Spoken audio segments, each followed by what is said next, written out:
I'd like to start with two cases. The first one is taken from the 2013 Barna survey in the US. They conducted a survey among young Christians and how they use iPhones and iPads. And they realized that 70% of them use those new technologies and bring those new technologies when they go to church.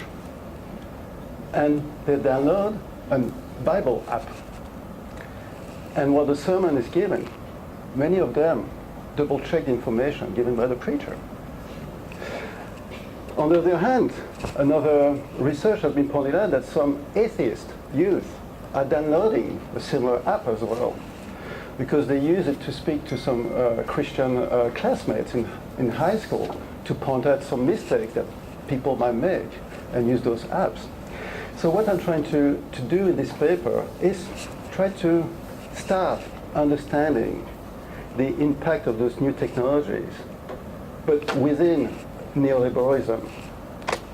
And hoping that I will fit this within 20 minutes, I'll speak to you about neoliberalism and the perspective I'm taking for this paper. Then I move very quickly on religion and neoliberalism to argue that religion is part of neoliberalism. And to try to understand those new social practices that use those technologies, I go back to Rizzo's theories of the McDonaldization of society and try to update it, a kind of aggiornamento of Rizzo's theory in a way. And then I'll move on the last slides on speaking on the neoliberal post-secular project and come back to Habermas' notion of post-secularism. So I hope you're ready for the ride. There's a lot of concepts that I'm going to cover, and please turn on your mobile phone, use the Wi-Fi, and you're more than welcome to check everything and go and check any apps as well while I'm speaking. So here, as a way of introducing this paper, this is something I got from Facebook. Great tool of research, Facebook. You get information without seeking it. And this is a picture in 1979. The hard drive. You can see the size of it, the weight, and it used to cost tens of thousands of dollars. 2013, and I'm sure technology has improved since. Here's this microchip that you can hold in your hand, only $11. And it's not even 1 gram. And it can hold 64 times more data than the hard drive from 79. You can imagine the difference that makes, not only with technology, but the way we use information and technologies. And here I'm making reference to the work of Marc Auger, this anthropologist, who speaks about technological changes. And he argues that the second half of the 20th century have seen more changes culturally, social, and technological than since the birth of humanity. And he even pushes his argument further by arguing that instead of looking at periods of 50 years in terms of changes in technology that affects the way we live in our society, we now have to move into shorter period of time, maybe 10 or 15 years. So this is what I'm trying to do in this research, is trying to understand the impact of those recent technologies on religion for the last quarter of a century. And also I want to speak about neoliberalism. And because what I'm arguing is that this is what underlines those use of the technologies and the impact on new social ways of being. And here I make reference to the work of Raewyn Connell on neoliberalism. And here I quote, "We live in a world of markets. We are constantly told and have to do what markets require. Modern subjectivity is about selling the self, creating marketable narratives for Facebook, YouTube, and the next employer. Corporations not only buy and sell in markets, but they also create internal markets and profit centers and constitute their workers as mini firms, contractors. Government itself has to act like a firm, scale down debt, sell off unprofitable assets, lure foreign capital, and make a financial surplus. The modern university has to find a new business model to become entrepreneurial, to produce what the market wants," end of quote.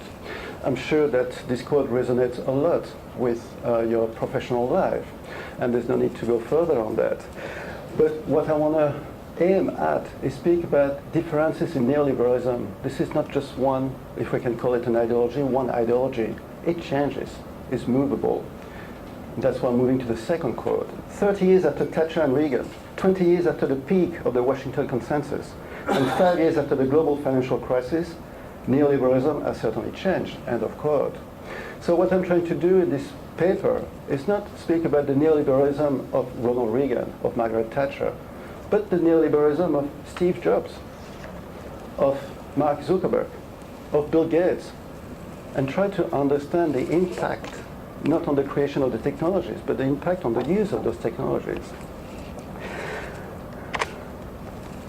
There's been research already done on religion and neoliberalism, and here I've put some covers, some books. There's Olivier Roy, for example, who is quite explicit in speaking about the standardization of religion as an effect of what he calls the Protestantization of religion. He said that Islam and Buddhism have been Protestantized.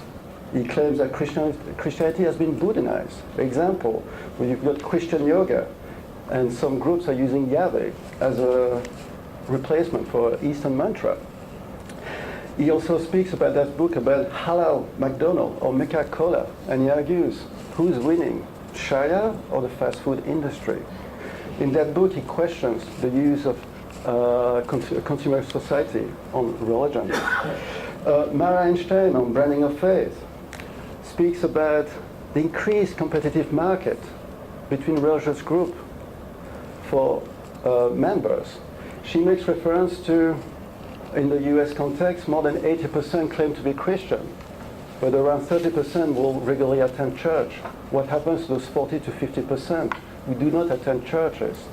And she speaks about some religious groups that are branding themselves to tap into those non-church goers. And that's why she used this great expression, from pews to pixels. They use modern technologies. They use tools for marketing to appeal to all generations, but specifically to the young ones. And here I don't have the time to cover everything, but these are some researches that really ground the notion that religion is part of neoliberalism. And what I like to do now, after I've been setting the foundation, is go back to Ritzer's thesis of the McDonaldization, a thesis that I'm sure you're all familiar with. And to summarize it, it's got 4 main points: efficiency, calculability, predictability, and control. So Ritzer used the notion of calculative rationality from Weber. And Weber used this notion to understand the growth of bureaucracies in the modern world. Instrumental reason, calculative rationality. And Ritzer, in the 70s and 80s, adapted Weber's understanding of calculative rationality to argue that calculative rationality has moved out, and still there, but has moved out as well, of large organizations, of bureaucracies, to be part of our everyday life. We just have to drive down a couple of streets to go to a McDonald's to be faced with this calculative rationality, this instrumental reason. And that's why Ritzer was speaking about the McDonaldization of society, this idea that we're surrounded by this calculative rationality outside of the home. And to argue his point, he spoke about the increase of companies, small companies, or even groups of people as well, of the efficiency, of capability, of predictability and control. A great example is when you travel and you go to the airport. The carousel is a fantastic place to observe McDonaldization at its best. It's efficient, you land, you have to grab your suitcase very fast until before the next plane lands. Calculability. The airport wants to optimize. People who use the airport want to optimize the amount of planes. And they quantify the amount of suitcases they receive and the speed of which they deal with the suitcases, so they try to improve themselves. Predictability. Don't you feel you're going to the same airport anywhere you're traveling, especially when you go and grab your bag? And control, you've got cameras everywhere just to make sure.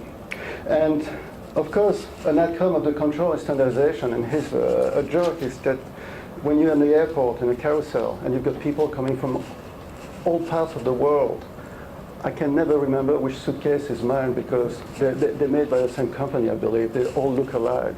And of course, I put some strings to be able to find my suitcase, but everyone is starting doing this as well, so it becomes quite complicated.